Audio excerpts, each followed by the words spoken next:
Okay, let's start. ഇന്ന് നമ്മൾ discuss ചെയ്യാൻ പോകുന്നത് സോഷ്യോളജിക്കൽ തിയറിയാണ്. സോഷ്യോളജിക്കൽ തിയറീസ് ആൻഡ് കൺസെപ്റ്റ്സ്, ഇതാണ് ഇന്നത്തെ നമ്മളെ പഠന വിഷയം. ഓക്കെ, ഇതിൽ first unit social theory and its context. നമ്മളെ ഇതിൽ മെയിനായിട്ടുള്ള തിയറികളെല്ലാം ഫസ്റ്റ് യൂണിറ്റിൽ വരുന്നുണ്ട്. First unit social theory and its context ആണ്. സോഷ്യൽ തിയറി എന്ന് പറഞ്ഞാൽ എന്താണ്? തിയറി എന്ന് പറഞ്ഞാൽ എന്താണ്? തിയറി എന്ന് പറഞ്ഞാൽ എന്താണ്? തിയറി എന്ന് പറഞ്ഞാൽ ഒരു ആശയത്തെക്കുറിച്ചോ അല്ലെങ്കിൽ എന്തെങ്കിലും ഒരു വിഷയത്തെക്കുറിച്ച് വിശദീകരിക്കുന്ന ഒരു കൂട്ടം സെറ്റ് ഓഫ് ഐഡിയാസ് ആണ്. ഓക്കെ, ഒരു കൂട്ടം set of ideas explaining something. Okay, എന്തെങ്കിലും ഒരു വിഷയത്തെക്കുറിച്ച് എക്സ്പ്ലെയിൻ ചെയ്യുന്ന ഒരു കൂട്ടം ആശയങ്ങളെയാണ് എന്ത് പറയുന്നത്? തിയറി എന്ന് പറയുന്നത്. ഓക്കെ, അപ്പോൾ തിയറി എന്ന് പറഞ്ഞാൽ എന്തും ആവാം. നമ്മൾ ഒരുപാട് തിയറികൾ കേട്ടിട്ടുണ്ട് അല്ലേ? ഗുരുത്വാകർഷണ ബലം അതൊരു തിയറിയാണ്. കാൾ മാർക്സിന്റെ മുതലാളിത്തം ഒരു തിയറിയാണ്. മാർക്സ് വെബറിന്റെ സോഷ്യൽ ഫാക്ട് ഒരു തിയറിയാണ്. ഇതുപോലെ ഒരുപാട് തിയറികളുണ്ട്. ഇതൊക്കെ എന്താണ്? ഒരു വിഷയത്തെക്കുറിച്ച് എക്സ്പ്ലെയിൻ ചെയ്യുന്ന ഒരു കൂട്ടം ഐഡിയകളാണ്. ഓക്കെ, അപ്പൊ എങ്ങനെയാണ് തിയറികൾ ഡെവലപ്പ് ചെയ്യുന്നത്? തിയറി എന്ന ആശയം എങ്ങനെയാണ് ഡെവലപ്പ് ചെയ്തത്? നമുക്കറിയാം, സൊസൈറ്റിയിലെ സമൂഹത്തിൽ ഒരുപാട് മാറ്റങ്ങൾ, ഓരോ കാലത്തും ഒരുപാട് മാറ്റങ്ങൾ വന്നിട്ടുണ്ട് അല്ലേ? നമ്മൾ ഹിസ്റ്ററി പരിശോധിച്ച് നോക്കുകയാണെങ്കിൽ നമുക്ക് മനുഷ്യനുണ്ടായതെന്നാണ്. നമുക്ക് പലതരത്തിലുള്ള ഏജ് പ്ലസ് ടുവിൽ പഠിച്ചിട്ടുണ്ടല്ലേ? Paleolithic age, neolithic age, chalcolithic age എന്നൊക്കെ പറഞ്ഞിട്ട് മനുഷ്യൻ ആദ്യമായിട്ടുണ്ടായത് പാലോളിത്തിക് ഏജിലാണ്. പാലോളിത്തിക് ഏജ് എന്ന് പറഞ്ഞാൽ ഏകദേശം 25 ലക്ഷം വർഷങ്ങൾക്ക് മുമ്പ് മുതൽ 10,000 വർഷങ്ങൾക്കിടയിലുള്ള ഒരു കാലത്തെയാണ് എന്ത് പറയും? പാലിയോളിത്തിക് ഏജ് എന്ന് പറയും.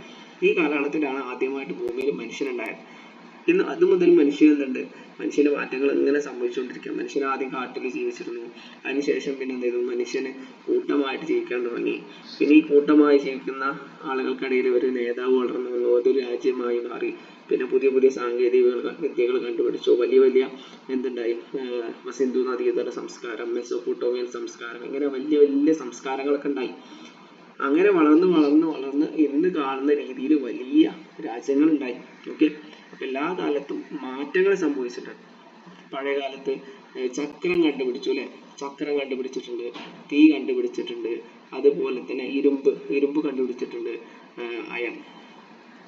അതേപോലെ തന്നെ ഓരോ സാധനങ്ങൾ എന്തുണ്ട്? കണ്ടുപിടിച്ചപ്പോൾ മാറ്റങ്ങൾ വന്നിട്ടുണ്ട്. ചക്രം കണ്ടുപിടിച്ചപ്പോൾ എന്ത് ചെയ്തു? വാഹനങ്ങൾ, ആളുകൾ സഞ്ചരിക്കാൻ തുടങ്ങി. അതുപോലെ ചക്രം ഉപയോഗിച്ചിട്ട് ചക്രം കറക്കിക്കൊണ്ടായിരുന്നു പഴയ കാലത്ത് പാത്രങ്ങളൊക്കെ ഉണ്ടാക്കിയിരുന്നത് അല്ലെ? ചക്രം കറക്കിക്കൊണ്ട് മൺപാത്രങ്ങൾ ഉണ്ടാക്കുന്നത് നമ്മൾ വീഡിയോയിലൊക്കെ കണ്ടിട്ടുണ്ടാവും. ഓക്കെ, അപ്പം ചേഞ്ച് എന്ന് പറയുന്നത് വെറുതെ ഉണ്ടായതല്ല. തിയറി എന്ന് പറഞ്ഞാൽ വെറുതെ ഉണ്ടായതല്ല. അത് സോഷ്യൽ ചേഞ്ചിന്റെ ഭാഗമായിട്ടുണ്ടായതാണ്. ഓക്കെ, സോഷ്യൽ ചേഞ്ച് എന്ന് പറഞ്ഞാൽ പ്രധാനമായിട്ടും നമ്മൾ മുമ്പ് ഡിഗ്രിക്ക് പഠിച്ച ഒരു കൺസെപ്റ്റാണത്. ഉദാഹരണമായിട്ട് ഇപ്പം എന്താണ്? French revolution. ഫുൾ എഴുതണില്ല. ഫ്രഞ്ച് റെവല്യൂഷൻ 1989 ഫ്രഞ്ച് റെവല്യൂഷൻ ഉണ്ടായത് അല്ലെ? ഫ്രഞ്ച് റെവല്യൂഷൻ എന്ന് പറഞ്ഞാൽ എന്താണ്? ഒരു പൊളിറ്റിക്കൽ ചേഞ്ച് ആണ് ഫ്രഞ്ച് റെവല്യൂഷനിൽ ഉണ്ടായത്. ഫ്രഞ്ച് റെവല്യൂഷനിൽ സിമ്പിൾ ആയിട്ട് പറയുകയാണെങ്കിൽ എന്താണ്? ഫ്രാൻസിൽ ഏകാധിപത്യ ഭരണമായിരുന്നു ഉണ്ടായിരുന്നത് അല്ലെ? ഈ ഏകാധിപത്യ ഭരണം ജനാധിപത്യ ഭരണമായി മാറിയപ്പോൾ എന്ത് ചെയ്തു? ഫ്രഞ്ച് റെവല്യൂഷൻ എന്ന് പറയുന്നു. പിന്നെ അതിനുശേഷം ഇൻഡസ്ട്രിയൽ റെവല്യൂഷൻ അല്ലെ? ഇൻഡസ്ട്രിയൽ റെവല്യൂഷൻ എന്ന് പറഞ്ഞാൽ എന്താ? എക്കണോമിക് ചേഞ്ച് ആണ്. എക്കണോമിക് ചേഞ്ച് എന്ന് പറഞ്ഞാൽ എന്താണ്? പഴയ കാലത്തെ ആളുകൾ ഫാമേഴ്സ് ആയിരുന്നു അല്ലെ? കർഷകരായ ആളുകൾ ഇൻഡസ്ട്രിയൽ മേഖലയിൽ, വ്യവസായ മേഖലയിലേക്ക് മാറിയപ്പോൾ സൊസൈറ്റി മൊത്തം വ്യവസായ മേഖലയിലേക്ക് മാറിയപ്പോൾ എന്ത് ചെയ്തു? വ്യവസായ വിപ്ലവം ഉണ്ടായി. അതിനെക്കുറിച്ച് നമ്മൾ വിശദമായിട്ട് മുമ്പ് പഠിച്ചതാണ്. പിന്നെ അതേപോലെ തന്നെ മറ്റൊരു കാരണമാണ് റിനൈസൻസ്. ഓക്കെ, റിനൈസൻസ് എന്ന് പറഞ്ഞാൽ എന്താണ്? ജ്ഞാനോദയം. ഓക്കെ, ജ്ഞാനോദയം എന്ന് പറഞ്ഞാൽ ഇന്റലക്ച്വൽ ചേഞ്ചസ് ആണ്. പഴയ ആളുകൾ പരമ്പരാഗതമായ ആശയങ്ങളിലാണ് വിശ്വസിച്ചിരുന്നത്. അത് ശരിയാണോ തെറ്റാണോ യുക്തിപൂർവമാണോ എന്നൊന്നും അവർ ചിന്തിച്ചിരുന്നില്ല. അവർ പരമ്പരാഗതമായ പ്രവർത്തനങ്ങൾ പിന്തുടർന്നവരായിരുന്നു. അതിനുശേഷം എന്ത് ചെയ്തു? ചില ആളുകൾ ശാസ്ത്രീയമായ അടിത്തറ ശാസ്ത്രീയമായ അടിത്തറയുടെ അടിസ്ഥാനത്തിൽ വിശ്വസിക്കാൻ തീരുമാനിച്ചു. അങ്ങനെ എന്തിനും എന്തിന്റെയും ശാസ്ത്രീയ വശം ആളുകൾ കണ്ടെത്താൻ തുടങ്ങി. അങ്ങനെ എന്തുണ്ടായി? റിനൈസൻസ് ആരംഭിച്ചു. അപ്പൊ ഈ റിനൈസൻസും ഇൻഡസ്ട്രിയൽ റെവല്യൂഷനും ഫ്രഞ്ച് വിപ്ലവവും കൂടിയിട്ടാണ് എന്തുണ്ടായത്? സോഷ്യൽ ചേഞ്ച്, സൊസൈറ്റിയിൽ മേജർ സോഷ്യൽ ചേഞ്ചിന് കാരണമായത്. ഇതാണ് എന്ത് ചെയ്തത്? ഒരു സോഷ്യോളജി എന്ന പഠന മേഖല തന്നെ ലോകത്തുണ്ടാകാൻ കാരണമായത്. ഓക്കെ, പഴയ കാല ഈ നമ്മൾ പറഞ്ഞ ഫ്രഞ്ച് റെവല്യൂഷനും ഇൻഡസ്ട്രിയൽ റെവല്യൂഷനും റിനൈസൻസും ഒക്കെ കാരണമായിട്ട് സൊസൈറ്റിയിൽ ഒരുപാട് മാറ്റങ്ങൾ വന്നു അല്ലെ. കാർഷിക മേഖല വ്യവസായ മേഖലയായി, അതുപോലെ തന്നെ ഏകാധിപത്യ ഭരണം ജനാധിപത്യ ഭരണമായി, യുക്തിക്കും സയന്റിഫിക് തോട്ട്സിനൊക്കെ പ്രാധാന്യം ലഭിച്ചു. അപ്പൊ സൊസൈറ്റിയിൽ ഒരുപാട് മാറ്റങ്ങൾ വരുന്നല്ലേ, ഒരുപാട് ഇഷ്യൂസ് വന്നു. ഈ പ്രശ്നങ്ങളെ കുറിച്ച് മനസ്സിലാക്കാൻ വേണ്ടിയിട്ട് സോഷ്യോളജി എന്ന പഠന മേഖല എന്ത് ചെയ്തു? ഡെവലപ്പ് ചെയ്തു. നമ്മുടെ സോഷ്യോളജിയുടെ പിതാവാണ് ആര്? സോഷ്യോളജിക്ക് ഒരുപാട് പിതാക്കന്മാരുണ്ട് കേട്ടോ. അതിൽ ഏറ്റവും പ്രധാനമായി അറിയപ്പെടുന്ന പിതാവ് അഗസ്റ്റേ കോംതെയാണ്. ഓക്കെ, ഇദ്ദേഹമാണ് ഫാദർ ഓഫ് സോഷ്യോളജി എന്ന പേരിൽ അറിയപ്പെടുന്നത്. ഇദ്ദേഹമാണ് സോഷ്യോളജി എന്ന പേര് സോഷ്യോളജിക്ക് കൊടുത്ത ഇദ്ദേഹമാണ്. ഓക്കെ, ഇദ്ദേഹം പറഞ്ഞതാണ് സോഷ്യോളജി മറ്റു വിഷയങ്ങളെ പോലെ തന്നെ ഒരു സയൻസ് ആണ് എന്ന് പറഞ്ഞു. ഇപ്പൊ നമ്മൾ സയൻസ് പഠിക്കില്ല, ഫിസിക്സ്, കെമിസ്ട്രി, ബയോളജി, ഇതേപോലെ തന്നെ സോഷ്യോളജി ഒരു സയൻസ് ആണ്. ഇത് സൊസൈറ്റിയിലുള്ള ഓർഡർ റീസ്റ്റോർ ചെയ്യാൻ, അതായത് സൊസൈറ്റിക്ക് ഒരു ക്രമമുണ്ട്, ഈ ക്രമം നിലനിർത്താൻ എന്ത് സഹായിക്കും?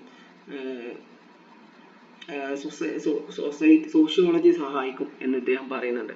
ഓക്കെ, ഇദ്ദേഹത്തിന്റെ ഒരുപാട് തിയറികൾ നമുക്ക് പഠിക്കാനുണ്ട്. ഏറ്റവും പ്രധാനപ്പെട്ട ഒരു തിയറിയാണ് ലോ ഓഫ് 3 സ്റ്റേജസ്.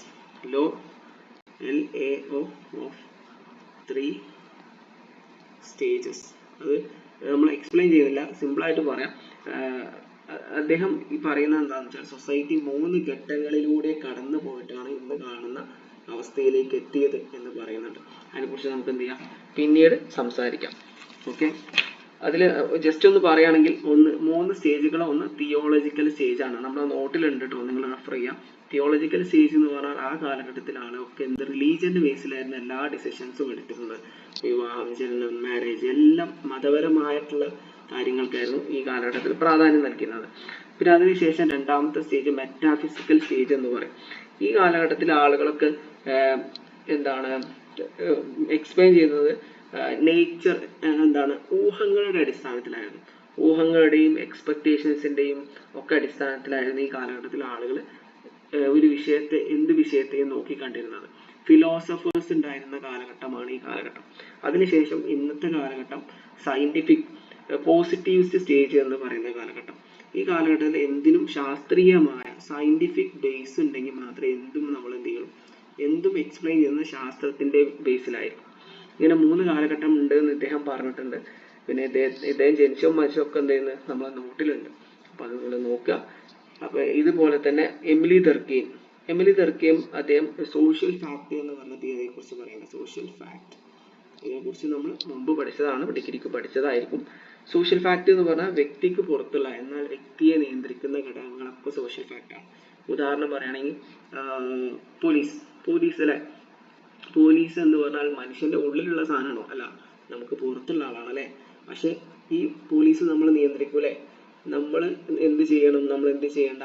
ഞാൻ ഹെൽമെറ്റ് വെക്കാതെ വണ്ടി ഓടിക്കുകയാണ്, ആ പോലീസ് എന്ത് ചെയ്യും? പോലീസ് കൈകാട്ടും, നമ്മളെ കൊണ്ട് ഹെൽമെറ്റ് വെപ്പിക്കും, അല്ലെങ്കിൽ ഒരു ക്രൈം ചെയ്യാതിരിക്കും.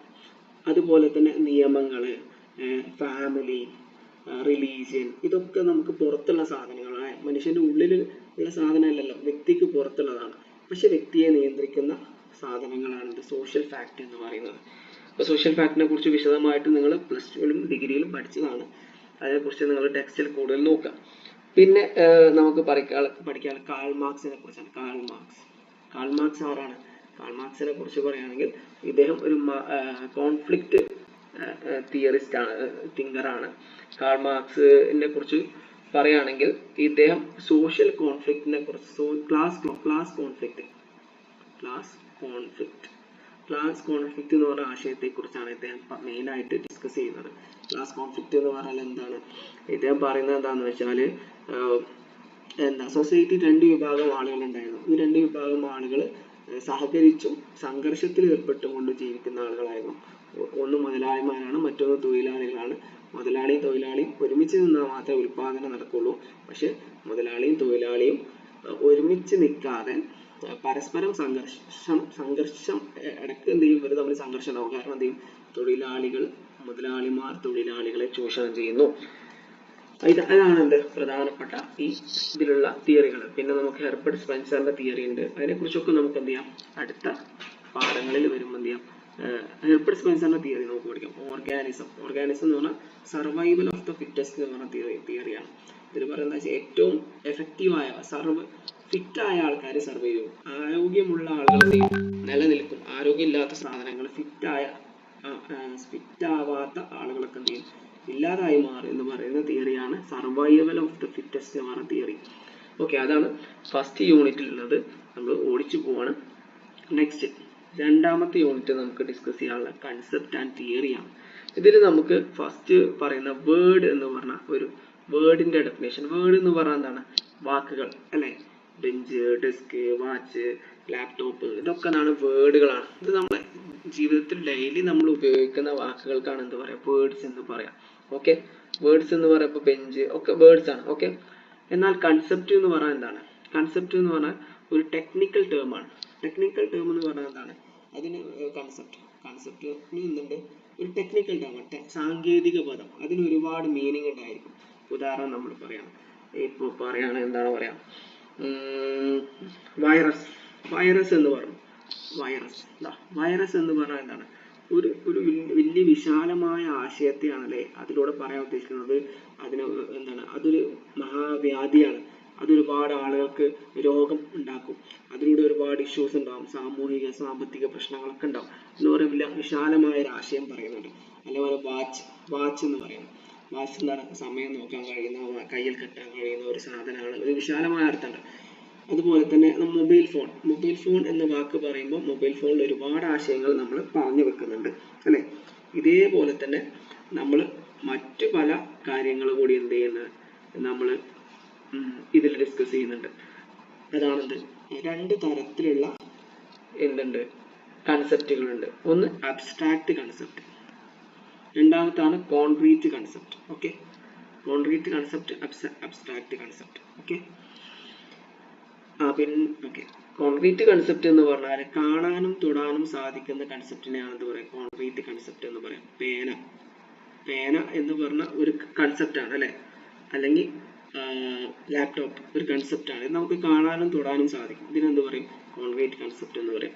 അബ്സ്ട്രാക്ട് കൺസെപ്റ്റ് എന്ന് പറഞ്ഞാൽ കാണാനും തൊടാനും സാധിക്കാത്തതും വ്യാഖ്യാനിച്ച് മാത്രം മനസ്സിലാക്കാൻ കഴിയുന്ന കൺസെപ്റ്റിനാണ് എന്ത് പറയാം, അബ്സ്ട്രാക്ട് കൺസെപ്റ്റ് എന്ന് പറയും. ഓക്കെ, അപ്പോൾ രണ്ട് തരത്തിലുള്ള കൺസെപ്റ്റുകളുണ്ട്. പിന്നെ ഇനി അടുത്തത് നമുക്ക് ഡിസ്കസ് ചെയ്യാനുള്ളത് തിയറം എന്ന ആശയമാണ്. ഓക്കെ, തിയറം എന്ന് പറഞ്ഞാൽ ടെസ്റ്റബിൾ സ്റ്റേറ്റ്മെന്റ്സ് ആണ്. രണ്ടോ അതിലധികം കൺസെപ്റ്റ് വേരിയബിൾ എന്ന് പറഞ്ഞ ടേം കൂടി നമുക്ക് അവിടെ പഠിക്കാനുണ്ട്. വേരിയബിൾ എന്ന് പറഞ്ഞാൽ കൺസെപ്റ്റ് തന്നെയാണ്. വേരിയബിളിന് ഒരുപാട് വാല്യൂസ് ഉണ്ടാവും. ഏജ് എന്ന് പറഞ്ഞാൽ എന്താണ്, ഏജ് ഒരു കൺസെപ്റ്റ് ആണ് അല്ലെ. ഏജിന് 1, 2, 3, 4, 10 വരെ നമ്മൾ വാല്യൂ കൊടുത്തു. അപ്പോൾ ഏജ് എത്രയാവും അല്ലെ, 1 വയസ്സാവും, 2 വയസ്സാവും, 10 വയസ്സാവും, 100 വയസ്സാവും. അപ്പോൾ കുറേ വാല്യൂ ഉണ്ടെങ്കിൽ അതിന് വേരിയബിൾ എന്ന് പറയും. ഓക്കെ, അപ്പോൾ ഒന്നിലധികം വേരിയബിൾ അല്ലെങ്കിൽ കൺസെപ്റ്റുകൾ തമ്മിലുള്ള റിലേഷൻ പറയുന്നതിനെയാണ് എന്ത് പറയാം, തിയറം എന്ന് പറയാം. പച്ചക്കറി കഴിച്ചാൽ ആരോഗ്യം മെച്ചപ്പെടും എന്ന് ഞാൻ പറയുന്നത് എന്താണ്, പച്ചക്കറി ആരോഗ്യം. ഇവിടെ രണ്ട് കാര്യങ്ങൾ ഞാൻ പറയുന്നുണ്ട് അല്ലെ. ഒന്ന്, പച്ചക്കറി കഴിച്ചാൽ ആരോഗ്യം മെച്ചപ്പെടും. പച്ചക്കറിയും ആരോഗ്യം തമ്മിലുള്ള റിലേഷൻഷിപ്പ് ആണ് പറയുന്നത്, തിയറിയാണ്. ഓക്കെ, തിയറമാണ്. ഇനി തിയറി എന്ന് പറഞ്ഞാൽ എന്താണ്, കൺസെപ്റ്റ് ഓഫ് തിയറി എന്ന് പറഞ്ഞാൽ ഒന്നിലധികം സ്റ്റേറ്റ്മെന്റ്, ഒരു കൂട്ടം കണക്റ്റഡ് സ്റ്റേറ്റ്മെന്റിലൂടെ ഒരുപാട് broad system of connected theorems that explain something working. ഉദാഹരണമായിട്ട് ഒരു വലിയ ആശയത്തെ വിശദീകരിക്കുന്ന ഒരു കൂട്ടം തിയറംസ് ആണെന്ന് തിയറി എന്ന് പറഞ്ഞാൽ. ഓക്കെ, അപ്പൊ തിയറി എന്ന് പറഞ്ഞാൽ വളരെ എളുപ്പത്തിൽ നമുക്ക് അതിൽ പറയാം. പ്രധാനപ്പെട്ട തിയറികളെ കുറിച്ചൊക്കെ നമുക്ക് പറയാം. ഇപ്പൊ എമിലി ദർക്കേമിന്റെ ഒരു പ്രധാനപ്പെട്ട തിയറിയാണ് സൂയിസൈഡ് എന്ന് പറഞ്ഞ തിയറി. ഇദ്ദേഹം സോഷ്യൽ ഫാക്ടിന്റെ ബേസിലാണ് വിശദീകരിക്കുന്നത്. അദ്ദേഹം ഒരു ഏരിയയിലെ സൂയിസൈഡ് റേറ്റ് കണക്കെടുത്തുകൊണ്ട് എന്താണ് മരണകാരണം സൊസൈറ്റിയുമായിട്ട് ലിങ്ക് ചെയ്തു. സോഷ്യൽ സോളിഡാരിറ്റിയും ഇന്റഗ്രേഷനും സാമൂഹ്യ ബന്ധവും സമൂഹത്തോടുള്ള ഐക്യവും ഒക്കെ സൂയിസൈഡിന് കാരണമാവുന്നുണ്ടോ ഇല്ലയോ എന്ന പഠനമാണ് അദ്ദേഹം നടത്തിയത്. സൂയിസൈഡിന് 4 കാരണങ്ങളൊക്കെ അദ്ദേഹം പറയുന്നുണ്ട്. അതുപോലെ തന്നെ മാർക്സ് വെബറിന്റെ ഐഡിയൽ ടൈപ്പ് എന്ന് പറഞ്ഞ തിയറി, അതുപോലെ തന്നെ കാൾ മാർക്സിന്റെ തിയറി, ഓക്കെ, ഇതൊക്കെ ഇതിൽ വരുന്നതാണ്. ഓക്കെ, പ്രധാനമായും 2 തരത്തിലുള്ള തിയറികളുണ്ട്. ഒന്നാമത്താണെന്ത്? ഗ്രാൻഡ് തിയറി എന്ന് പറഞ്ഞാൽ ഒരു വലിയ ആശയത്തെ വിശദീകരിക്കുന്നതിനെയാണെന്ന് പറയാം. ഒരു വലിയ സിസ്റ്റം മൊത്തത്തിൽ എന്താണ്, എല്ലാം ഒന്നിലൊതുങ്ങുന്ന തിയറി. ഒരു വലിയ ആശയം പറയണം, ആ ആശയത്തിൽ എല്ലാം വരും. അങ്ങനെയാണെങ്കിൽ അത്തരം തിയറി, ഒരു വലിയ ആശയം പറയണം, ആശയത്തിൽ എല്ലാ കാര്യങ്ങളും അതിലുണ്ട്, അതിലല്ലാത്ത ഒരു കാര്യമില്ല. അപ്പൊ അതെന്താണ്, ഒരു ഗ്രാൻഡ് തിയറിയാണ്. ഇനി മിഡിൽ റേഞ്ച് തിയറി എന്ന് പറഞ്ഞാൽ ഒരു സ്പെസിഫിക് സൊസൈറ്റിയിലെ ഏതെങ്കിലും പ്രത്യേക മേഖലയെ കുറിച്ച് മാത്രം പറയുന്ന ഒരു തിയറിയാണിത്.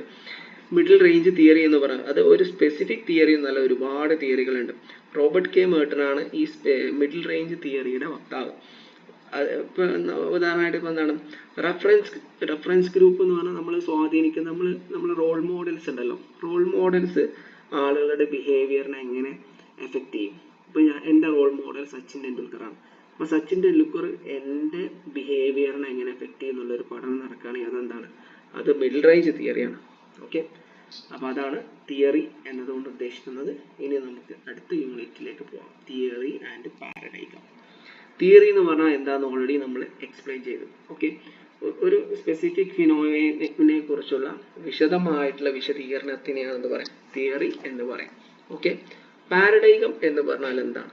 പാരഡൈഗം എന്ന് പറഞ്ഞാൽ സിമ്പിൾ ആയിട്ട് പറയാം, പാരഡൈഗം എന്ന് പറഞ്ഞാൽ ഒരു ഫണ്ടമെന്റൽ ഫ്രെയിം വർക്കാണ്, ഒരു വലിയ ഫ്രെയിം വർക്കാണ്. ഈ ഫ്രെയിം വർക്കിലൂടെ എന്ത് ചെയ്യുന്നുണ്ട്, ഒരു പെർസെപ്ഷൻ നമുക്ക് ഉണ്ടാക്കാൻ കഴിയുന്നുണ്ട്. ഉദാഹരണം പറയുകയാണെങ്കിൽ നമ്മളെ മുന്നിൽ ഒരുപാട് കണ്ണാടികൾ വെച്ചിട്ടുണ്ട്. ഓക്കെ, ഒരുപാട് കണ്ണാടികളാണ്. ഓക്കെ, അപ്പൊ നമ്മൾ നക്ഷത്ര ബംഗ്ലാവിലൊക്കെ പോകുന്ന സമയത്ത് നമുക്ക് കാണാം ഒരുപാട് കണ്ണാടികൾ ഉണ്ടാവും. ഈ ഓരോ കണ്ണാടികളുടെ മുമ്പിലും നമ്മൾ നിന്ന് കഴിഞ്ഞാൽ ഓക്കെ, നമ്മളെ വ്യത്യസ്ത രൂപത്തിലാണ് കാണാം. ചിലപ്പോൾ തടിച്ച ആളായിട്ട് കാണും, മെലിഞ്ഞ ആളായി കാണും. ഇതൊക്കെ ഈ കണ്ണാടികളുടെ പ്രത്യേകതയാണ് അല്ലെ. ഇതേപോലെ തന്നെ ഒരു ഫ്രെയിം വർക്ക് ഉണ്ട്.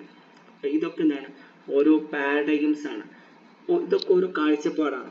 ഈ കണ്ണാടിയിലൂടെ നോക്കിക്കഴിഞ്ഞാൽ നമ്മൾ ഒരു പ്രത്യേക രീതിയിലാണ് കാണുക. വേറൊരു ഉദാഹരണം പറഞ്ഞാൽ നമ്മൾ കണ്ണടകൾ വെക്കാന്ന് കരുതുക. കണ്ണടകൾ പലതരത്തിലുള്ള കണ്ണടകളുണ്ട്. ചുവപ്പ് കണ്ണട വെച്ച് കഴിഞ്ഞാൽ നമുക്ക് ചുവന്നതായി കാണും, പച്ച കണ്ണട വെച്ച് കഴിഞ്ഞാൽ പച്ചയായി കാണും, നീല കണ്ണട വെച്ചാൽ നീലയായി കാണും. അപ്പൊ ഈ കണ്ണടയുടെ പ്രത്യേകതയാണ് അല്ലെ. ഇതിനെയാണ് എന്താ പറയാ, പാരഡൈഗം എന്ന് പറയാം. ഒരു പെർസെപ്ഷൻ ആണ്. ആ പെർസെപ്ഷനിലൂടെ നോക്കുമ്പോൾ നമ്മൾ അങ്ങനെ ആയി കാണും. ഉദാഹരണം ഫെമിനിസ്റ്റ് പെർസെപ്ഷൻ. ഫെമിനിസ്റ്റ് പെർസെപ്ഷൻ എന്ന് പറയുന്നത് സ്ത്രീകളുടെ പെർസ്പെക്റ്റീവിലൂടെയാണ് കാണുന്നത്. സ്ത്രീകൾ സമൂഹത്തിൽ നേരിടുന്ന വെല്ലുവിളികൾ, സ്ത്രീകളുടെ ഭാഗത്ത് നിന്നുകൊണ്ട് സൊസൈറ്റിയെ വീക്ഷിക്കുകയാണ് ഫെമിനിസ്റ്റ് പെർസ്പെക്റ്റീവ്. ഇനി മാർക്സിസ്റ്റ് പെർസ്പെക്റ്റീവ് എപ്പോഴും കോൺഫ്ലിക്റ്റ് പെർസ്പെക്റ്റീവ് ആണ്. അതുപോലെ ഫങ്ഷണലിസ്റ്റ് പെർസ്പെക്റ്റീവ്, അതിനെ കുറിച്ച് നമുക്ക് പറയാം. സൊസൈറ്റി ഫങ്ഷൻ ആണ്, നിലനിൽക്കണം, നിലവിലുള്ള സൊസൈറ്റി ഓക്കെയാണ് എന്ന് പറഞ്ഞ പെർസ്പെക്റ്റീവ്, കോൺഫ്ലിക്റ്റ് പെർസ്പെക്റ്റീവ്. അതുപോലെ തന്നെ മോഡേണിസം, പോസ്റ്റ് മോഡേണിസം, ഇതൊക്കെ ഓരോ പെർസ്പെക്റ്റീവ് ആണ്. ഇതിലൂടെ നമ്മൾ എന്ത് നോക്കി കാണുകയാണെങ്കിലും നമ്മളെ പെർസ്പെക്റ്റീവ് അങ്ങനെയായി മാറും. ഓക്കെ, അപ്പൊ ഇതിനെന്ത് പറയും, പാരഡൈഗം എന്ന് പറയും. പാരഡൈഗം ഷിഫ്റ്റ് എന്ന ആശയം നമുക്ക് നോക്കാം. പാരഡൈഗം ഷിഫ്റ്റ് എന്ന കോൺസെപ്റ്റ് തോമസ് കൊഹനാണ് എന്ത് ചെയ്ത് ഇൻട്രൊഡ്യൂസ് ചെയ്തത്. പാരഡൈഗം ഷിഫ്റ്റ് എന്ന് പറഞ്ഞാൽ ഒരു വലിയ ആശയം, നിലവിലെ ഒരു തിയറി നിലനിൽക്കുന്നുണ്ട്, ആ തിയറിയെ മാറ്റിക്കൊണ്ട് പുതിയ തിയറി വരുന്നതിനാണ് എന്ത് പറയാം, പാരഡൈഗം ഷിഫ്റ്റ് എന്ന് പറയാം. ഒരു സിമ്പിൾ ഉദാഹരണം പറയാം. പഴയ കാലത്ത് നമ്മൾ വിശ്വസിച്ചിരുന്നത് എന്തായിരുന്നു, ഭൂമിക്ക് ചുറ്റും എല്ലാ ഗ്രഹങ്ങളും വലയം വെക്കുന്നു എന്നായിരുന്നു. എന്നാൽ യഥാർത്ഥത്തിൽ എന്താണ് അതിന്റെ ഉത്തരം? സൂര്യന് ചുറ്റുമാണ് എല്ലാം വലയം വെക്കുന്നു എന്നതായി. പിന്നെ അതിനുശേഷം നമ്മൾ മനസ്സിലാക്കി സൂര്യനും പ്രപഞ്ചവും ഒക്കെ എന്തുണ്ട്, വലയം വെച്ചു, സൂര്യൻ തന്നെ വലയം വെച്ചുകൊണ്ടിരിക്കുന്നുണ്ട്. അങ്ങനെ ഇതൊക്കെ എന്താണ്, വ്യത്യസ്ത പാരഡൈഗം ഷിഫ്റ്റുകളാണ്. ഓക്കെ, അപ്പൊ ഇതിനാണ് ഇത് പറയാം, പാരഡൈഗം ഷിഫ്റ്റ് എന്ന് പറയുന്നത്. ഇനി അടുത്ത ടോപ്പിക്കിലേക്ക് നമുക്ക് പോവാം, സോഷ്യൽ കൺസ്ട്രക്ഷൻ ഓഫ് റിയാലിറ്റി. എന്താണ് റിയാലിറ്റി എന്ന് പറഞ്ഞാൽ? റിയാലിറ്റി എന്ന് പറഞ്ഞാൽ യാഥാർത്ഥ്യം അല്ലെ. യാഥാർത്ഥ്യം നമ്മൾ ഈ ചുറ്റുപാടും കാണുന്ന കാര്യങ്ങൾ. യഥാർത്ഥത്തിൽ ഈ യഥാർത്ഥത്തിൽ റിയാലിറ്റി അല്ല, ഇത് മനുഷ്യൻ കൺസ്ട്രക്ട് ചെയ്തതാണ് എന്നാണ് തിങ്കേഴ്സ് പറയുന്നത്. Okay, social construction of reality. Society എന്ന് പറഞ്ഞാൽ എന്താണ്, മനുഷ്യ നിർമ്മിതമാണ് അല്ലെ. സൊസൈറ്റി ഒരു മനുഷ്യനിർമ്മിതമായ ഒരു സാധനം. അപ്പോൾ ഈ സൊസൈറ്റിയിലുള്ള എല്ലാ ഇൻസ്റ്റിറ്റ്യൂഷൻസും, ഫാമിലീസ്, മാരേജ്, എഡ്യൂക്കേഷൻ, ഹെൽത്ത്, ഇതൊക്കെ മനുഷ്യനിർമ്മിതമാണ് അല്ലേ? ഇതിലുള്ള ബന്ധങ്ങളൊക്കെ മനുഷ്യനിർമ്മിതമാണെന്നാണ് പറയുന്നത്. നമ്മൾ പിതാവ്, മാതാവ്, മകന്, മകള്, ഇതൊക്കെ ഓരോ മനുഷ്യൻ തന്നെയാണ്. മനുഷ്യൻ ഓരോ രൂപത്തിലായി മാറിയതാണ് അല്ലേ? ഡോക്ടർ, എഞ്ചിനീയർ, ഉള്ളവൻ, ഇല്ലാത്തവൻ, ഇതൊക്കെ എന്താണ്? മനുഷ്യനിർമ്മിതമായ റിയാലിറ്റിയാണ്. ഓക്കെ, യഥാർത്ഥത്തിൽ നമ്മൾ ഈ റിയാലിറ്റി എന്ന് പറയുന്നത് സ്ഥിരമായി നിലനിൽക്കുന്നതല്ല. ഇതെപ്പോഴും മാറ്റം സംഭവിച്ചുകൊണ്ടിരിക്കുന്നുണ്ട്. ഉദാഹരണമായിട്ട് നമുക്ക് പറയാം, ഒരു വെൽത്തി, ഓക്കെ, ഒരു സമ്പന്നനായ ഒരാൾ, ഒരു പാവപ്പെട്ട ഒരാൾ, സമ്പന്നനായ ആൾ ജീവിക്കുന്ന ജീവിത സാഹചര്യം വ്യത്യസ്തമായിട്ടും അയാൾ ഓരോരുത്തരെയും കാണുന്നത് വ്യത്യസ്ത രീതിയിലായിരിക്കും. എന്നാൽ പാവപ്പെട്ട ആള്, ഗ്രാമത്തിൽ ജീവിക്കുന്ന പാവപ്പെട്ട ആൾ, അയാൾ ജീവിക്കുന്ന സാഹചര്യം വേറെ ആയിരിക്കും. അയാൾ ഓരോന്നിനെയും വീക്ഷിക്കുന്നത് വേറെ വേറെ രീതിയിലായിരിക്കും അല്ലെ? ഇതിനെന്ത് പറയും? ഇതും രണ്ടും വ്യത്യസ്ത റിയാലിറ്റിയാണ്. അത് മനുഷ്യനിർമ്മിതമാണ്. ഓക്കെ, അതേപോലെ എന്താണ്, ഇപ്പൊ നമ്മൾ ചില ആളുകൾക്ക് നായയെ കണ്ട ഇഷ്ടമായിരിക്കും, ചില ആളുകൾക്ക് നായയെ കണ്ട ഭയമായിരിക്കും. രണ്ടും നായ തന്നെയാണ്, പക്ഷെ ഈ ഭയവും ഇഷ്ടവും ഒരു റിയാലിറ്റി അല്ല, അത് മനുഷ്യനിർമ്മിതമാണ്. ഓക്കെ, അതേപോലെ തന്നെ എന്താണ്, ഇങ്ങനെ ഈ റിയാലിറ്റി നിലനിൽക്കാൻ വേണ്ടി കുറേ കാരണങ്ങളുണ്ട്. എന്തുകൊണ്ട് ഈ സോഷ്യൽ റിയാലിറ്റി ഉണ്ടാവുന്നു? ഒന്ന്, സോഷ്യലൈസേഷനിലൂടെ സോഷ്യൽ റിയാലിറ്റിയാണ്. സോഷ്യലൈസേഷൻ എന്ന് പറഞ്ഞാൽ സാമൂഹ്യവൽക്കരണം. സാമൂഹ്യവൽക്കരണം എന്ന് പറഞ്ഞാൽ ഒരു ആശയം, ഒരു സംസ്കാരം ഒരു തലമുറയിൽ നിന്ന് വേറെ തലമുറയിലേക്ക് കൈമാറുമ്പോൾ അത് സോഷ്യൽ റിയാലിറ്റി ആയിട്ട് കൈമാറ്റം ചെയ്യുന്നു. രണ്ട്, ലാംഗ്വേജ് ആണ്. ലാംഗ്വേജ്, ഒരു ഭാഷയിലൂടെ എന്ത് ചെയ്യും? സോഷ്യൽ റിയാലിറ്റി പരസ്പരം കമ്മ്യൂണിക്കേറ്റ് ചെയ്യുന്നതിലൂടെ കൺവേർട്ട് ചെയ്യുന്നു. അതുപോലെ ഇൻസ്റ്റിറ്റ്യൂഷണലൈസേഷൻ എന്ന് പറഞ്ഞാൽ സാമൂഹ്യ സ്ഥാപനങ്ങൾ വീണ്ടും വീണ്ടും ഒരു ഹാബിറ്റായിട്ട് നിലനിൽക്കുക. മാരേജ്, ഫാമിലി, ഇതൊക്കെ പരമ്പരാഗതമായിട്ട് എന്ത് ചെയ്യുന്നുണ്ട്? കൈമാറ്റം ചെയ്തുകൊണ്ടേയിരിക്കുന്നുണ്ട്. അപ്പോൾ ഇൻസ്റ്റിറ്റ്യൂഷണലൈസേഷനിലൂടെ എന്ത് ചെയ്യുന്നുണ്ട്? അത് റിയാലിറ്റി ആണെന്ന തോന്നൽ ഉണ്ടാവുന്നു എന്നാണ് എന്ന് സാമൂഹ്യ ശാസ്ത്രജ്ഞർ പറയുന്നു. ഓക്കെ, ഇതൊക്കെ ഓരോ പേഴ്സ്പെക്റ്റീവ് ആണ് കേട്ടോ. ഇങ്ങനെയാണോ അല്ലേന്നല്ല നമ്മൾ പറയുന്നത്. നമ്മൾ തിയറി പഠിക്കാം. റിയാലിറ്റി എന്ന് പറയുന്ന തിയറി സോഷ്യോളജിസ്റ്റ് പറയുന്നത് എങ്ങനെയാണ്? ഓക്കെ, റിയാലിറ്റി യഥാർത്ഥത്തിൽ ശരിയല്ല, അതിങ്ങനെ മാറിക്കൊണ്ടിരിക്കുന്നതാണ് സോഷ്യോളജിസ്റ്റ് പറയുന്നത്. പിന്നെ ലെജിറ്റിമേഷൻ എന്ന് പറഞ്ഞാൽ നിയമങ്ങൾ ഒരു സാധനത്തെ എന്ത് ചെയ്യും? ശരി തെറ്റ് എന്ന റിയാലിറ്റിയിലേക്ക് ഉണ്ടാക്കും. ഉദാഹരണമായിട്ട് ഹെൽമെറ്റ് വെച്ചില്ലെങ്കിൽ പിഴ. അപ്പൊ ഹെൽമെറ്റ് വെക്കണം എന്നത് നല്ലതാണ് എന്നൊരു പെർസെപ്ഷൻ അവിടെ ഉണ്ടാവും. ഓക്കെ, അങ്ങനെ അതൊക്കെയാണ് എന്ത്? റിയാലിറ്റി എന്ന് പറയും. പിന്നെ ഒബ്ജക്റ്റീവ് റിയാലിറ്റി, സബ്ജക്റ്റീവ് റിയാലിറ്റി ഒക്കെ ഉണ്ട്. ഒബ്ജക്റ്റീവ് റിയാലിറ്റി എന്ന് പറഞ്ഞാൽ ഒബ്സർവബിൾ ആണ്, കണ്ണുകൊണ്ട് കാണാൻ പറ്റുന്ന റിയാലിറ്റി. സബ്ജക്റ്റീവ് റിയാലിറ്റി എന്ന് പറഞ്ഞാൽ ഊഹങ്ങളാണ്. ഒബ്ജക്റ്റീവ് റിയാലിറ്റിക്ക് ഉദാഹരണങ്ങൾ വിദ്യാഭ്യാസ സ്ഥാപനങ്ങൾ, ബിൽഡിങ്ങുകൾ, കെട്ടിടങ്ങളൊക്കെ എന്താണ്? ഒബ്ജക്റ്റീവാണ്. സബ്ജക്റ്റീവ് എന്ന് പറഞ്ഞാൽ അനുഭവങ്ങളാണ്, കാഴ്ചപ്പാട്, വീക്ഷണമൊക്കെ. പിന്നെ റോൾസ് ആൻഡ് സ്റ്റാറ്റസ്, സ്റ്റാറ്റസ് ഇതൊക്കെ നമ്മൾ +2 ഡിഗ്രിക്കൊക്കെ പഠിച്ചാണ്.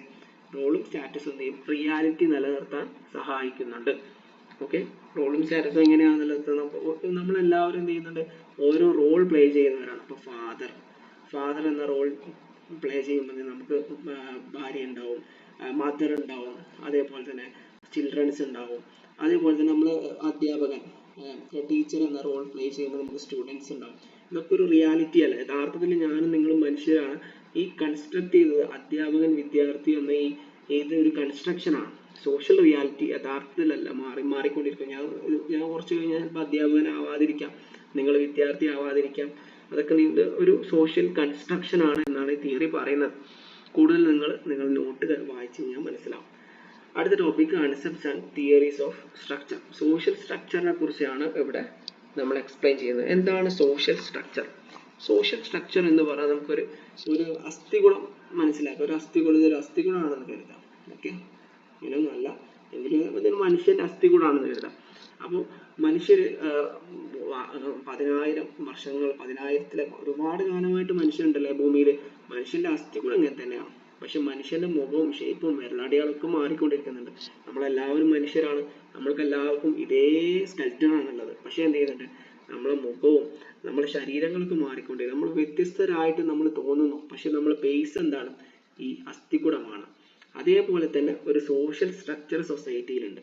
ഈ സോഷ്യൽ സ്ട്രക്ചർ ഒരിക്കലും മാറൂല. ഓക്കെ, ഈ സോഷ്യൽ സ്ട്രക്ചർ എന്ന് പറഞ്ഞാൽ പ്രധാനമായിട്ട് നമ്മളിങ്ങനെ ഇതെടുത്തു കഴിഞ്ഞാൽ സൊസൈറ്റിയിൽ എന്തുണ്ട്? ഇപ്പൊ നമ്മളിപ്പോ എന്താണ്, ഒരു ഉദാഹരണം പറയുകയാണെങ്കിൽ പൊളിറ്റിക്കൽ സ്ട്രക്ചർ അവിടെ ഉണ്ടാവും. ഒരു ഗവൺമെന്റ് ഉണ്ടായിരിക്കും. അവിടെ പാർലമെന്റ് ഉണ്ടാവും, നിയമസഭ ഉണ്ടാവും, അതുപോലെ തന്നെ പ്രസിഡന്റ് ഉണ്ടായിരിക്കും, പ്രൈം മിനിസ്റ്റർ ഉണ്ടായിരിക്കും. ആ ഒരു സ്ട്രക്ചർ ആണല്ലേ.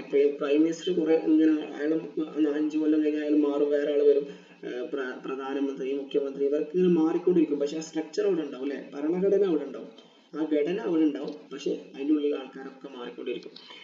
അതുപോലെ തന്നെ ബേസിക് സ്ട്രക്ചർ സൊസൈറ്റിയിലുണ്ട്. ഈ സ്ട്രക്ചർ ഒരിക്കലും മാറൂല എന്നാണ് പറയുന്നത്. ഓക്കെ, ഒരു സ്കെൽറ്റനെ പോലെ തന്നെ മനുഷ്യന് എന്തുണ്ട്, ഒരു അസ്ഥികൂടം ഉണ്ട്. അത് കലാകാലം ആ അസ്ഥികൂടം തന്നെ ആയിരിക്കും. പക്ഷെ ഇതിലുള്ള മുഖങ്ങളും വിരലടിയാളും ഒക്കെ മാറും. ഇതുപോലെ തന്നെ സൊസൈറ്റിക്ക് ഒരു സ്ട്രക്ചർ ഉണ്ട്, ആ സ്ട്രക്ചർ ഒരിക്കലും മാറൂല എന്നാണ് സോഷ്യൽ സ്ട്രക്ചർ എന്ന ആശയം പറഞ്ഞു വെക്കുന്നത്. ഓക്കെ, അത് വ്യത്യസ്ത ആളുകൾ, റാഡ്ക്ലിഫ് ബ്രൗൺ പറയുന്നുണ്ട്. ഇദ്ദേഹം പറഞ്ഞ ഒരു കോൺക്രീറ്റ് റിയാലിറ്റിയാണ്. ഓക്കെ, ഇത് ഒന്നിലധികം ആളുകൾ തമ്മിലുള്ള റിലേഷൻ നിലനിർത്താൻ ഇത് സഹായിക്കുന്നു എന്ന് പറയുന്നുണ്ട്. ഇവാൻ പ്രിച്ചാർഡ് അതിനെ കുറിച്ച് പറയുന്നത് ഒരു പെർമനന്റ് ഗ്രൂപ്പ് ആണ് എന്ത് പറയുക, social relationship between permanent group, വ്യത്യസ്ത ആളുകൾ തമ്മിലുള്ള റിലേഷൻഷിപ്പ് ആണ് സ്ട്രക്ചർ എന്ന് പറയുന്നത് എന്ന് പറയുന്നു. അതുപോലെ ലെവി സ്ട്രാസ് പറയുന്ന ഒരു അബ്സ്ട്രാക്റ്റ് മോഡലാണ്, ഒരു ഗ്രാമറാണ്, ഒരു സോഷ്യൽ റിയാലിറ്റി എക്സ്പ്ലെയിൻ ചെയ്യാനുള്ള ഒരു ഗ്രാമർ ആണ് എന്നൊക്കെ പറയുന്നുണ്ട്. ഇവരെന്ത് ചെയ്യും, ഇതിനെക്കുറിച്ച് ഈ തിയറി നിങ്ങൾ വിശദമായിട്ട് വായിക്കുന്ന സമയത്ത് അതിനെക്കുറിച്ച് വ്യക്തമായിട്ടുള്ള ഒരു ധാരണ നിങ്ങൾക്ക് കിട്ടും. ഓക്കെ, ഇത് സിമ്പിൾ ആണ്. എന്തെങ്കിലും ഡൗട്ട് ഉണ്ടെങ്കിൽ നിങ്ങൾ ഈ വീഡിയോ റിപ്പീറ്റ് ചെയ്ത് കേട്ട് കഴിഞ്ഞാൽ കുറച്ചും കൂടെ ധാരണ ഉണ്ടായിരിക്കും. അടുത്ത ടോപ്പിക്കിലേക്ക് നമുക്ക് പോവാം. ഡൗട്ടുകൾ എന്തെങ്കിലും ഉണ്ടെങ്കിൽ എന്ത് ചെയ്യാം, ലാസ്റ്റ് ചോദിക്കാട്ടോ. ഇപ്പോൾ നമ്മൾ ഇത് എക്സ്പ്ലെയിൻ ചെയ്തതിനു ശേഷം ലാസ്റ്റ് ചോദിക്കാം. അടുത്തത് സ്ട്രക്ചർ ആൻഡ് ഫങ്ഷൻ. ഓക്കെ, സ്ട്രക്ചറും ഫങ്ഷനും. സ്ട്രക്ചർ ഓൾറെഡി നമ്മൾ പറഞ്ഞല്ലോ, സോഷ്യൽ സ്ട്രക്ചറിനെ കുറിച്ച് നമ്മൾ. ഫങ്ഷൻ എന്ന് പറഞ്ഞാൽ എന്താണ് നോക്കാം. ഓക്കെ, ഫങ്ഷൻ പറയുന്നതിന് ശേഷം ഒരു ഓർഗാനിക് അനലോജി എന്ന് പറഞ്ഞ ഒരു തിയറി ഉണ്ട്. ഓർഗാനിക്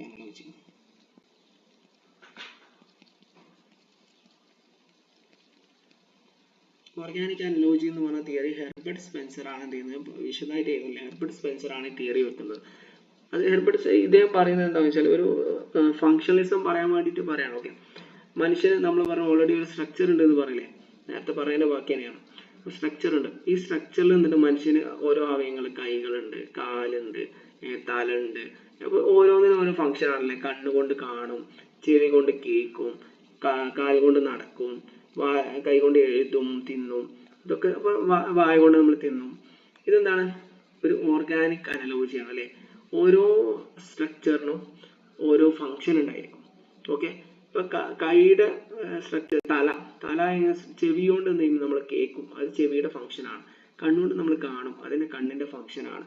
കാലുകൊണ്ട് നമ്മൾ നടക്കും, അത് കാലിന്റെ ഫങ്ഷൻ ആണ്.